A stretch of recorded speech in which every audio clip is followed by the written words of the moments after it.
자기장의 세기, 자기력, 자석이 만드는 힘이죠. 자석이 만드는 힘을 우리가 자기력이라고 얘기하는데, 자기력은 언제 작용하는 힘이야? 자기력은요, 자석과 자석 사이에 작용하는 힘이야, 그치? 같은 극이면 밀어내는 청력, 그죠? 반대 극이면 서로 당기는 인력, 이런 거 작용해요. 자, 근데 자기력은요, 자석과 자석 사이에도 작용하지만 자석과 뭐 사이에도 작용하니? 금속 사이에도 작용해. 그렇죠? 또 자기력은 자석과 중학교 2학년 때 배웠어 이 새끼들아. 전류가 흐르는 도성. 그죠? 그죠? 네. 그러면 자석과 전류가 흐르는 도선 사이에 작용하는 힘인 자기력을 이용해서 만든 누구? 전동. 맞아? 네. 이때 자기력 방향 어떻게 결정해? 오른손. 해봐. 어떤 게 뭐야? 엄지가 전류, 도선에 흐르는 전류 방향. 내 손가락이 자기장 방향. 그럼 힘 방향은 손바닥. 그죠? 왼손으로는 어떻게 해? 왼손으로는 이렇게 해봐. 뭐야? F, F, D, I. 그러니까 이게 전류 방향, 이게 자기장 방향, 이게 힘 방향. 그죠? 그래서 이렇게 전류가 흐르는 도선이 이렇게 전류 흐르고 있어. 여기 이렇게 자석이 있어서 자기장 만들어. 그럼 얘가 받는 힘의 방향이 어디 이게? 손가락 해봐. 오른손 해봐. 오른손. 전류 오른쪽.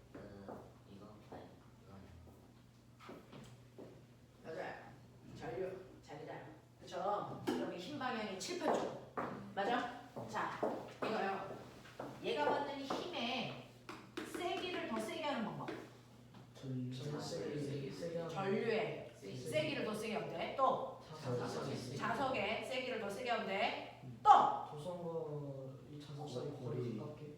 네, 도선과 자석 사이의 그 거리를 더 가깝게. 또요.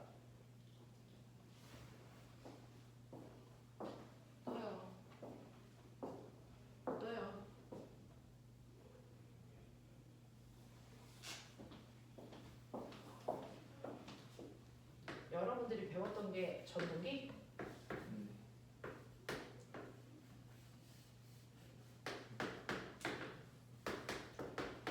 어디에 힘이 제일 약하게 작용해요? BC가 제일 약하죠. 뭔 차이예요? 전류와 자기장이 이루는 각도가 몇 도? 90도일 때 최대의 힘.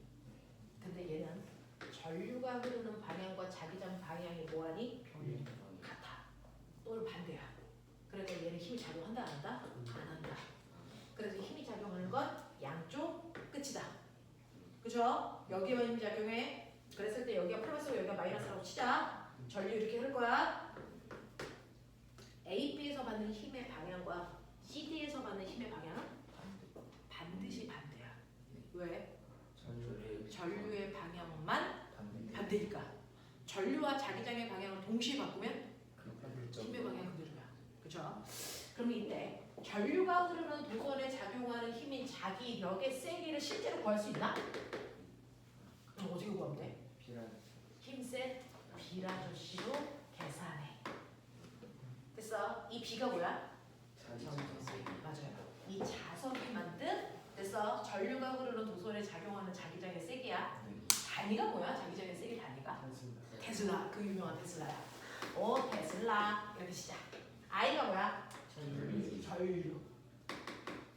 이 암페어라고 치자. L은 뭘까? 어떤 길이야? 그러면 이 도선의 길이가 무한대면 여기다 무한대 집어넣는 거야? 그 사이 거리 아니야? 이 길이는 도선의 길이가 맞는데 어떤 도선의 길인 줄 알아? 이 자석이 만든 자기장 영역에 있는 도선의 길이야. 그냥 길이가 아니고 자기장 속에 있는 도선의 길이야. 그러면 저 도선에 지금 얼마의 힘이 작용한다는 얘기야? 10N 이렇게 구하는 거야. 힘센 빌 아저씨. 근데 이 각도가 만약에 90도가 아니고 얘가 삐딱해. 도선이 이렇게 있어. 요 각도 30도야. 그러면 이때 작용하는 자기력의 세기는 수직인 방향으로 그래서 작용하는 전류의 세기이기 때문에 이쪽 방향으로 2A여도 제가 쓰는 건 얘는 비스듬하니까 수평 방향과 수직 방향의 전류를 나눌 수 있지. 네. 그 중에서 수직 방향의 전류만 자기장을 만들 거야. 그럼 얼마하게? 얼마게? 2 사인 30이죠. 그러니까 이거 얼마로 바뀌어? 1A 이렇게 돼. 맞아. 이 얘기야. 그래서 실제로 이 전도기에 작용하는 자기력을 세게 하는 방법은 전류를 세게 하거나 센 자석으로 바꾸거나 됐어? 또는 자기장과 전류가 흐르는 각도 조절하면 돼. 그치? 이런 거야. 그래서 자기력이 세게 작용하면 어떻게 돼? 얘? 빨리 움직여. 네. 도는 속도가 빨라지는 거야. 알겠어? 이렇게 되는 거야. 전류의 방향을 바꾸면 반대로 돌겠지. 그렇죠? 네, 이렇게 돼요. 자, 근데 그러면 이런 식으로 전류가 흐르는 도선에 자석이 있으면 자기력이 생겨? 됐어? 네. 그래서 이 자기력을 만들 수 있는데 나는요 이 자기력을 또 다른 방법으로 만들고 싶은 거지. 됐어? 네. 어떤 방법으로 만드냐면 이렇게 아까 동균이가 물어봐가지고요. 자석이 이렇게 있어요. 여기에 도치통이 이렇게 있어요. 됐어? 자, 이렇게 코일을 감았어요. 네. 여기 이제 꼬마 정보가 이렇게 있겠죠. 지금 이 꼬마 정보는 얘 가만히 있어. 불 켜질까 안 켜질까? 안 켜지죠. 안 켜지는 이유가 뭘까요? 전류가 안 되죠. 왜 안 흐를까요? 자기 산소의 개수가 뭐가 있냐면 건전지가 없어요. 그죠? 전압이 없어요. 그래서 전자가 움직이지 않죠. 한쪽 방향으로 안 흐르죠. 그래서 전류가 안 흘러. 그러면 건전지 대신에 전압을 만들면 되지. 그 전압을 어떻게 만드는 줄 알아? 전자기술 이 안에 자기장의 세기를 모시는 때 변화시키는 전압이 생겨. 자기장의 세기를 변화시키는 만큼 뭐가 생긴다고? 전압. 전압. 됐어? 네, 그 전압만큼 뭐가 흐르니? 전류. 전류가 흐르면 어떤 일이 발생할까? 여기에 전류 흘러. 근데 얘가 들어오면서 자기장도 만들어. 그럼 뭐가 생기니? 다시 힘. 그 힘은 무조건 어떤 방향으로 생기니? 자석의 운동을 방해하는 방향으로 힘이 생겨. 그러면 이 자석이 여기에 떨어진다고 쳐봐. 그러면 이때 생기는 자기력은 어느 방향? 이쪽 방향. 자석을 미는 방향으로 자기력을 만들 거야. 그래서 그 자기력을 만들려고 뭐가 흘러야 돼? 전류가 흘러야 돼. 그래서 전류가 흐르는 거야. 맞냐?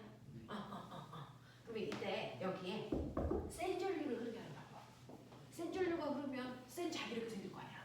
그죠? 자, 전류를 세게 흐르게 하는 방법. 더 빨리 네. 실제로 더 센 전류를 흐르게 하는 방법은 더 센 전압을 만드는 방법이야. 그걸 누가 알려줬어 우리한테? 그림들이 패러데이. 그래서 패러데이 법칙이야. 됐어? 그래서 센 전압을 만드는 방법은요. 됐죠? 네. 첫 번째, 더 빠르게 움직이면 돼. 또 코일 많이 가면 돼. 또 내 자석의 세기를 더 센 자석으로 들이면 돼. 맞죠? 네. 그래서 코일 감은 개수에 비례하며 2번 감은 것보다 10번 감은 게 훨씬 더 자기력 세게 생겨. 그쵸? 또 시간에 따른 자석의 세기의 변화를 크게 하면 되죠. 자석의 세기를 자기선수 됐어? 라고 얘기하는데 이 자석의 세기를 나타내는 게 자석의 이 자기력선이 얼마나 많이 그려져 있느냐로 표현할 거지? 이 그려져 있는 이 자기력선의 개수를 우리는 자기선수라고 해. 이해돼? 자, 근데 단위 면적당 작용하는 자석의 세기 이거를 단위 면적으로 나누면 되겠지? 그걸 우리가 자기장이라고 하는 거야. 그게 자기장이야. 그러면 자석의 실제 세기는 자기장의 세기에다 면적 곱하면 돼. 맞아? 그러니까 이 파이 대신에 n t분의 델타 b a 여기 쓴단 말이야. 근데 문제는 항상 자기력은요. 그래서 전압은요. 자석의 운동을 방해하는 방향으로 생겨. 그렇죠? 방해하는 방향이라는 건 그냥 마이너스 표현한 거지 계산할 때 마이너스 안 해도 돼. 무슨 말인지 알지? 그러니까 자석이 내려오려고 그러면 어느 방향? 위쪽 방향으로 자기력 생겨. 자, 자석을 위로 올리려고 그러면 어느 방향? 아래쪽 방향. 그러면 이때 자기력은요. 물체의 운동과 어느 방향으로 작용하는 힘이야? 반대 방향. 그럼 반대 방향으로 작용하면 에너지는 증가할까? 감소할까? 감소하겠죠. 그럼 저 자기력이 작용하는 곳에서 물체가 움직일 때 역학적 에너지는 늘어날까? 감소할까? 감소해요. 맞아요. 그래서 자기력이 작용하는 공간에서 자석이 움직이면 자석의 역학적 에너지 감소한다? 그럼 꼬맹아 봐봐. 에너지는 보존되잖아. 근데 역학적 에너지가 감소했다는 얘기는 그만큼 무슨 에너지가 생기니? 다른 에너지. 무슨 에너지? 전기 에너지 아니야? 그렇죠. 전기 에너지가 생기죠. 이 자석에 역학적 에너지를 감소시키는 만큼 뭘 만들어? 전기 에너지를 만들 거야. 그래서 전기가 흘러 전기 에너지로 꼬마정을 불키는 거야. 이제? 그러면 자석을 막 움직여서 자석에 됐어. 네, 역학적 에너지를 많이 감소시키면 전기 에너지 많이 생기겠죠. 이 짓을 하고 있는 곳이 어딜까요? 발전소. 발전소예요. 그래서 발전소는요 무조건 어떤 물체가 가지고 있는 에너지를 많이 감소시켜서 전기 에너지를 많이 생산시켜요. 그래서 우리 집에 보내는 겁니다. 무슨 말인지 알아? 그래서요 자기력은 물체의 운동과 반대 방향으로 작용하는 힘이라서 에너지를 감소시킵니다. 그러니까 역학적 에너지를 보존시킬 수 없습니다. 그럼 봐. 여기 자석이 이렇게 있다. 이 새끼가 공기 저항도 없는데 중력만 받는 곳에서 떨어져. 그럼 이 새끼가 여기를 다 떨어지는데 2층 올린다? 여기 플라스틱 통이 있어. 이 통을 통과시키면서 자석을 떨어뜨릴 거야. 여기는 플라스틱 통이 아니고 구리통이야. 여기를 자석이 통과하면서 떨어지게 할 거야. 누가 먼저 떨어질까? A일까 B일까? 아니 동시일까? A가 먼저 A가 먼저 떨어져. 왜냐면 얘도 플라스틱이니까 얘는 전자기 유도가 안 일어난다. 그러면 얘가 떨어질 때 뭐만 받냐? 중력만 받아. 근데 얘는 떨어질 때 뭐 받잖아? 중력에다가 자기력을 받아. 그러니까 알자임이 줄어들지. 그럼 가속도의 크기가 작아져. 그러니까 천천히 떨어지기 때문에 떨어지는데 시간이 많이 걸려. 무슨 말인지 알아? 이런 얘기예요. 그래서 전자기 유도가 일어나면 물체의 역학적 에너지를 감소시켜서 천천히 떨어지게 하고요. 이때요. 이 높이가 20이었다고 치자. 자유낙하해. 바닥에 닿으면 속력 얼마게? 빨리 계산. 20m 높이에서 물체를 떨어뜨릴 겁니다. 바닥에 닿기 직전 속력이 얼마일까요? 계산! 20m/s. 얼마입니까? 20이죠. 왜? 여기에서 물체가 갖는 위치 에너지다. 여기서 무슨 에너지 들어갑니까? 운동 에너지. 위치 에너지는 mgh, 운동 에너지는 2분의 1 mv 되고, 그래서 m이 날라가. 그럼 바닥에 닿기 직전에 속력은 언제나 루트 2gh야. 납득해? 오케이. 루트 2 곱하기 중력 가속도 곱하기 높이. 그래서 바닥에 닿기 직전에 속력이 20이어야 정상이야. 그죠? 바닥에 닿기 직전에 속력이 20이어야 되는데 이 새끼요. 바닥에 닿기 직전에 속력이 14가 됐다고 치자. 아, 근데 14 계산 못하나? 10이었다고 치자. 전기 에너지 얼마 생산했을까? 전기 에너지 얼마 생산했을까? 해. 저 물체의 질량 2kg로 줄게요. 전기 에너지 얼마 생산했을까? 에너지인데 뉴턴이 다 말이야. 이 썩을 놈들아! 죄송합니다. 300? 300조. 에너지는 보존돼야지. 네. 그러니까 얘가 가지고 있는 처음에 무슨 에너지? 에너지가 여기에 닿을 때 무슨 에너지와 운동 에너지와 무슨 에너지? 전기 에너지. 맞아? 맞아. 오케이. 자, E, G, H. 맞아? 는 2분의 1 M V 제곱. 그죠? 이렇게 계산하면 100. 이렇게 계산하면 얼마? 400. 그러니까 얼마? 300 전기 에너지가 생기겠죠. 어떻게? 이런 거야. 이게 발전소야. 되겠어? 에너지 전환 이동한다. 이런 거야. 자, 그러면 역학적 에너지가 항상 보존되는 게 아니네. 역학적 에너지가 보존되는 경우도 있고 보존되지 않는 경우도 있는데 아까 너네가 풀었던 프린트 1번. 자, 보면 너네 히라스미 말씀하셨죠? 비는 어디서 와? 하늘 어디? 구름의 가장 높을 때 높이. 구름이 생길 수 있는 공간이 어디야? 상층 지랄. 대륙. 대륙권에서만 기상현상이 생긴다. 물과 대류 현상이 발생하기 때문에. 그쵸? 대륙권의 높이 가장 높으면 11km. 하지만 계절에 따라 높이는 바뀐다. 여름이 되면 대륙권의 높이는 훨씬 높아진다. 이 새끼야. 열받은 공기가 부피 팽창하니까 대륙권에 더 밀려 올라갈 거 아니야! 겨울철의 높이는 그래서 평균 높이로 얘기하는 게 11km야. 그래, 됐어? 자, 그럼 우리 11km를 계산할 자신이 없으니까 10km라고 치자. 자, 10km에 있던 물방울이 공기 저항이 없어. 바닥에 닿을 때 속력이 얼마니? 빨리 계산해. 손 안 움직여! 11km야. 바닥에 닿을 때 속력은 계산해봐. 참고로 총알의 속력은 200m/초야. 총알. 11kg를 10kg예요. 10km로 하자고. 네가 11km 계산할 수 있겠어? 선생님 중력 가속도는 10으로 해야지. 뭐가 200 어쩌고 총알 속도가 200이라고 이 새끼야. 2000m. 근데 그 선생님 아, 그냥 구해. 2000m. 뭐가 물방울이 바닥에 닿을 때 속력이 얼마냐고. 200m. 200.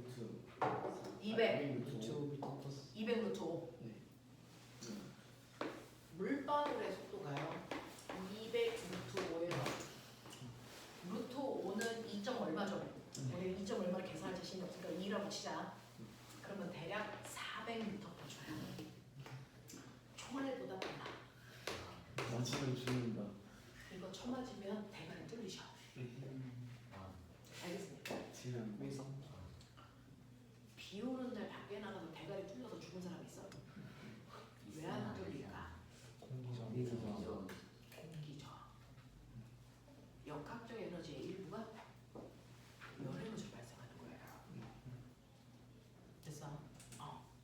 그래서 마치 자기력이 작용하는 공간에서 자석이 떨어질 때 천천히 떨어질 것처럼 공기저항이 있는 곳에서도 역학적 에너지의 일부가 열 에너지를 발생하기 때문에 속력이 줄어듭니다. 그렇죠? 네, 저 속력을 못 가져요. 그러면 아무리 높은 곳에 있는 구름에서 떨어지는 빗방울이라도 속력이 얼마인 줄 아세요?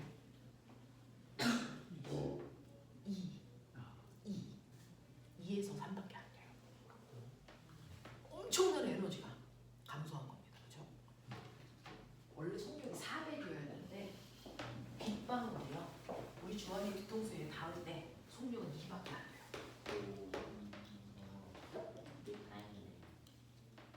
이런 식으로요.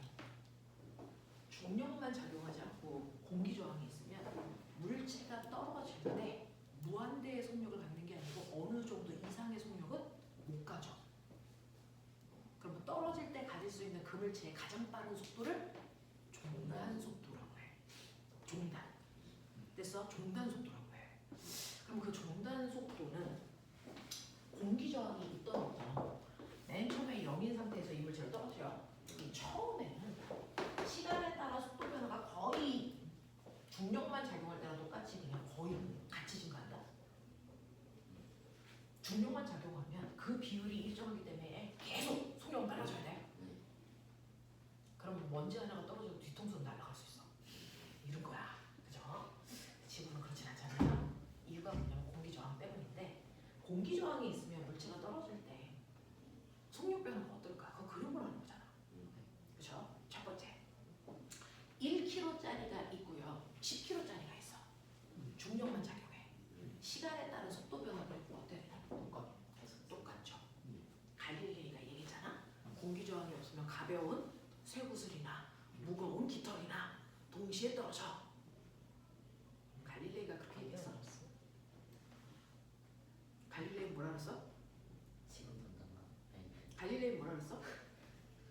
가벼운 아, 깃털과 무거운 쇠구슬이 동시에 떨어진다 그랬지? 네. 근데 깃털이 다주 깃털이야. 들어게 부어. 쇠구슬은 열나 작아. 가벼워. 그래도 동시에 떨어져. 네. 속도 변화가 똑같아. 공기 저항이 없으면, 그치? 그러니까 이게 1km짜리다, 10km짜리다. 공기 저항이 없으면 동시에 떨어진단 말이야. 속도 변화가 똑같으니까. 근데 만약에 이게 공기 저항이 있으면 어떻게 될까? 공기 저항이 있으면 어떤 물체도 떨어지다가 점점 속도 변화량이 감소해서 나중에 속도가 어떻다고? 1.1점. 더 이상 빨라지지 않아. 이때 이 최고의 속도를 우리 뭐라 그런다고? 종단 속도라고 한다.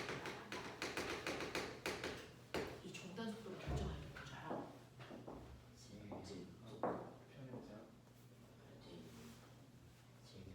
질량이야.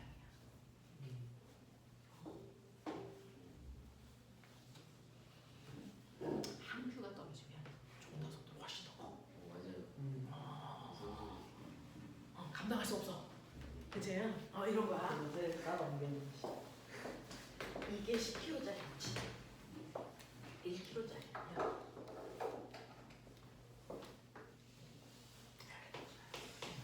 종단 속도가 훨씬 더 빗방울의 질량이 얼마일까요? 빗방울 하나의 질량 얼마 작겠죠? 1g도 안 돼요. 그러니까 종단 속도가 훨씬 작다고요. 그래서 이 이상 안 늘어나. 근데 보면 봐봐. 이때는 어쨌든 늘어났지. 자, 공기 저항이 없으면 빗방울이야. 뭐만 받아? 중력만 받아. 공기 저항이 있으면 중력과 공기 저항을 받겠지. 만약에 중력이 10인데 공기 저항이 1이라고 쳐. 그래도 알제는 아래로 작용하지? 몇 뉴턴? 그것만큼 가속도가 생겼겠지? 근데 이 새끼가 신기한 거 알아? 떨어지면서 그러면 가속도가 아래로 붙었으니까 속도가 빨라질 거 아니야? 근데 빨라지면서 속도가 좀 증가하면 공기 저항도 같이 커져. 그러면 이 저항, 중력은 계속 10인데 이 저항의 속도가 좀 빨라져서 3, 4, 5, 6, 7, 8, 9, 10 이렇게 될 거야. 그러면 얘는 점점 알자이 어떻게 돼? 줄어들어. 그러면 A는 N분의 F인데 F가 점점 감소하면 A 값이 점점 감소. 내가 하는 거 볼게. 시간 속도 그래프에서 기울기 없냐? 가속도. 얘 점점 가속도가 뭐 해야 되니? 감소. 가속도가 점점 뭐 하고 있어? 감소. 그러다 가속도가 얼마가 됐냐? 왜 그랬을까? 중간 속도 알자이 영이 됐어. 이라서 맞아. 요게 된 거야. 공기 저항은 정확하게 자기의 무게만큼만 커져. 더 이상 안 커져. 아니냐? 그러면 물체에 작용하는 물체의 무게와 공기 저항의 크기가 같아서 합력이 얼마가 되니까? 0이 되니까 더 이상 속도가 증가할 수 있어 없어? 그때 도달하는 게 종단 속도야. 이해돼? 자, 물체의 무게에다가 공기 저항은요 속도에 의해 결정되는 값이거든요. 그래서 물체가 나타나는 속도에 비례상수로 구한 값이 공기 저항 크기야 실제로 K. 그러면 이때 얘가 도달할 수 있는 최고의 속도는 무게와 같아진 종단 속도를 가져야 되죠. 그러니까 V는 어떻게 돼? K분의 mg야. 그러니 1kg도 10kg도 떨어질 때 비례상수 값은 똑같거든요. 중력 값은 똑같고요. 그럼 결국은 종단 속도를 결정하는 것보다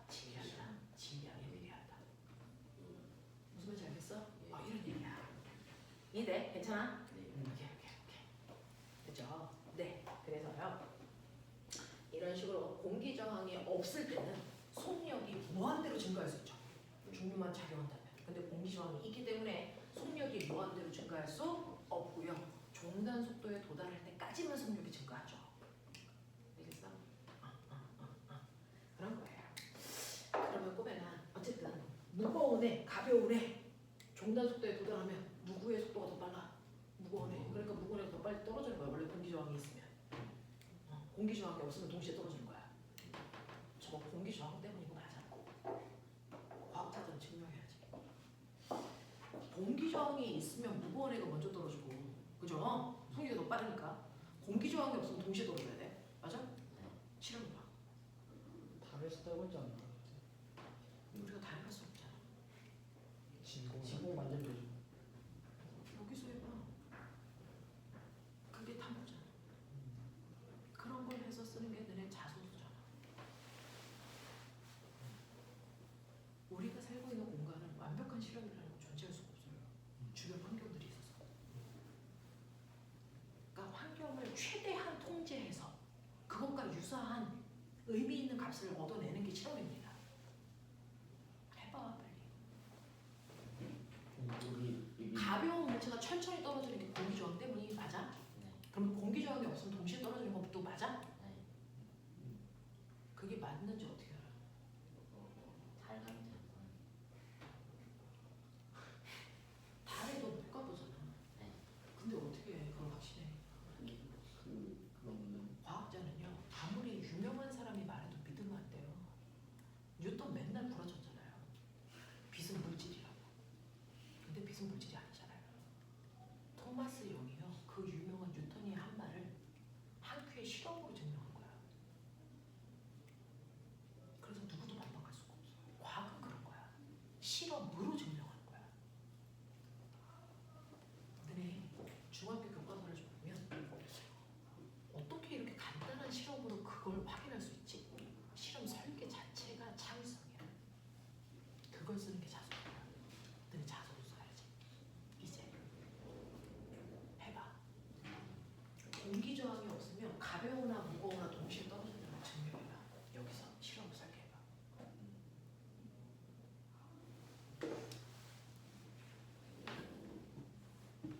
그러면 공기 저항은 여기서 공기 저항을 어떻게 만들 수 없으니까 똑같이 최대한 공기 저항의 영향을 안 받게 하면 되지.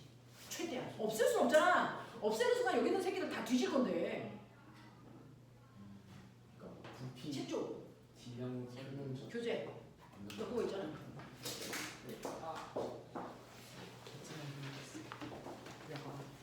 우리가 쓰는 가장 무거운 물체, 가장 가벼운 물체. 지금 여기는 공기 저항이? 그러니까 누가 먼저 떨어져야 돼? 확인해봤어? 아니. 안돼. 이게 됐지 이제. 네. 공기 저항이 없으면 동시에 떨어지면 돼. 그치? 없애보라고.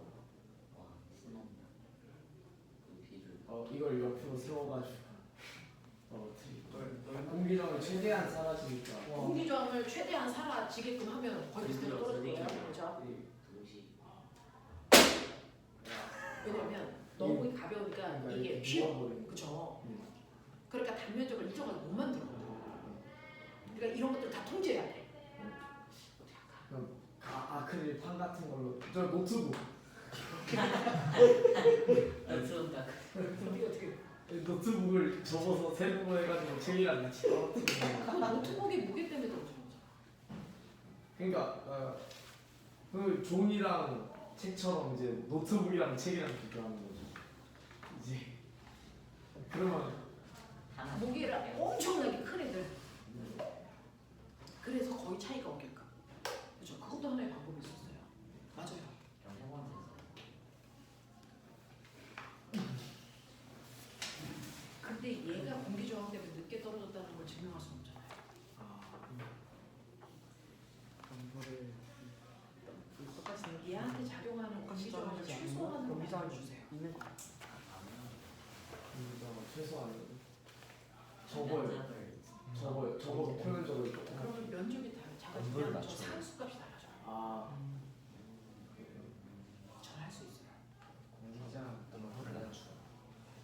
빳빳하게 하면 될 것 같아요. 비를 아까 했던 것과 같은 환경에서 해야 되기 때문에 아까는 뜨거운데 지금 샤워할 수는 없잖아요. 그죠? 어떻게 할까요? 밀도를 계속해서 높여서 밀도를 계속 높여서 누구의 미도? 공기 그러면 얘도 천천히 떨어지지 않을까? 그러면 그 무슨 사이 관계가 나타났어요. 아 같이 떨어뜨리는구나. 오, 오 오 그렇네요. 너무 오, 맞네. 똑같은 그렇네 같이 떨어뜨리네. 지금 이 책이요 떨어지면서 순간 여기에 있는 공기 밀어요. 그쵸. 그럼 얘 그래서 공기가. 종이에 작용하는 공기적으로 아. 최소한을 줄인 거예요. 와. 오.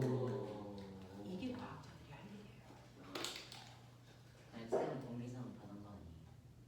소리칠 리가요. 아니 눈에 보이지 않고 느끼지도 않는 공기의 압력을 대단히 가볍게 쟀습니다. 수은으로. 이것처럼 우리가 어떤 현상을 이해할 수 없고 어려울 때 그걸 단순하게 만든 실험을 통해서 증명하는 게 과학자들이야. 그러려면 대단히 많은 것들을 생각하셔야 됩니다. 순간 얘가 내려가면서 여기에 있는 공기를 밀어버렸기 때문에 얘가 받을 수 있는 저항을 최소한으로 줄인 겁니다. 라고 얘기를 했더니 어떤 개새끼가 이렇게 해요. 이건 병신이에요. 같지 않습니다. 그렇죠? 괜찮죠? 네. 우린 순간 달에 가까운 듯한 느끼는 거죠. 그 실험을 한 거예요. 이게 과학이야. 나는 너네한테 선생님은 중학교 때부터 과학이 너무 좋았고 좋았던 이유가 몸의 법칙 회로도 계산하면서였어요. 그 회로를 막 계산하는데 친구들은 그게 너무 어렵다고 이해를 못하는데 나는 그게 이해가 되니까 친구들이 쉬는 시간마다 나한테 와서 물어보면서 "헉, 진짜 과학 잘한다라고 얘기하니까 그때부터 잘해야 될 것 같고 나 잘하는 것 같은 쇠뇌가 들죠. 그래서 그때부터 애들한테 항상 잘한다는 얘기를 듣고 싶어서 늘 집에 가서 과학 공부를 하다 보니까 선생님이 과학을 되게 잘하게 됐고요. 그러고 나니까 과학을 막 하다 보니까 계산을 해야 되잖아. 그때까지 수학을 그렇게 잘하는 편이 아니었거든요. 그래서 수학을 막 하게 돼서 선생님이 전국 수학 경시대회에서 전국에서 1등한 거 했거든요. 하나라도 잘하는 과목을 만드세요. 그게 나머지를 잘 끌고 가는 힘이 돼요. 하나라도 잘하는 과목을 만들면 돼. 한꺼번에 다 잘하려고 하지 마. 그러면 예체능을 가야죠. 그럴 거면 예체능을 가시면 되죠. 역사 잘하시면요. 네. 자석. 근데 그쪽 아니 뭐 역사 하는 쪽으로 가시면 되겠죠.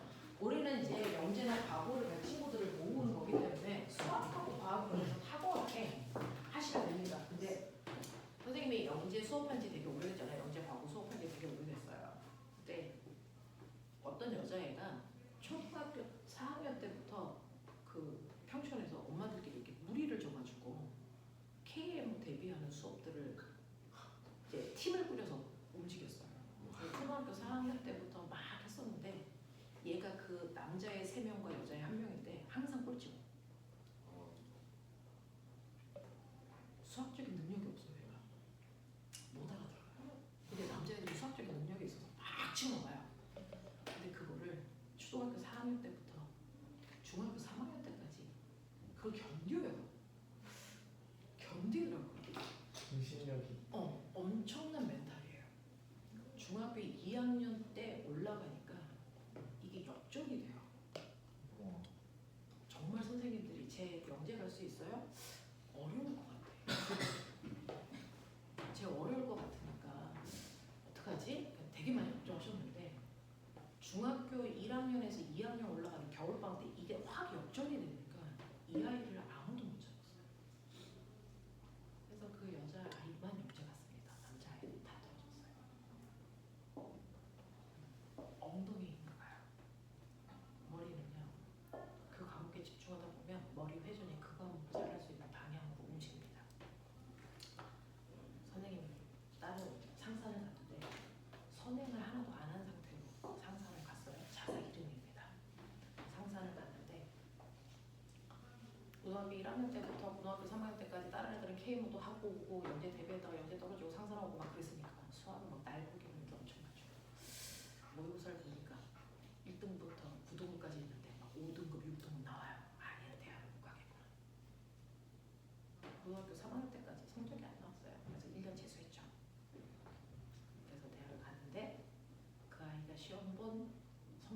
수능에서 나온 성적이 제일 높았습니다.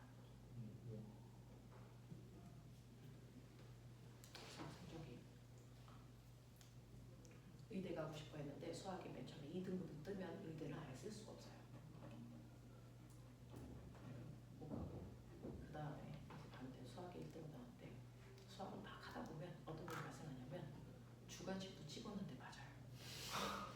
그 친구가 작년에 수능 봤을 때 주관식을 찍었거든요. 수학은 킬러 문항들이 한 3개 들어가 있어요. 근데 2개는 어쩐지 풀었어. 하나는 못 풀겠대. 막 시험을 보는데 눈물이 막 나오는 거야. 내가 1년 동안 재수도 했는데 그런데 찍었대요. 그리고 나서 시험 다 끝나고 나와서 EB에서 답 뜨거든요. 수능 보고 나오면 그거부터 찾는데 그게 맞은 거야. 다른 과목이 몇 점이든 상관이 없어. 그냥 그 기분에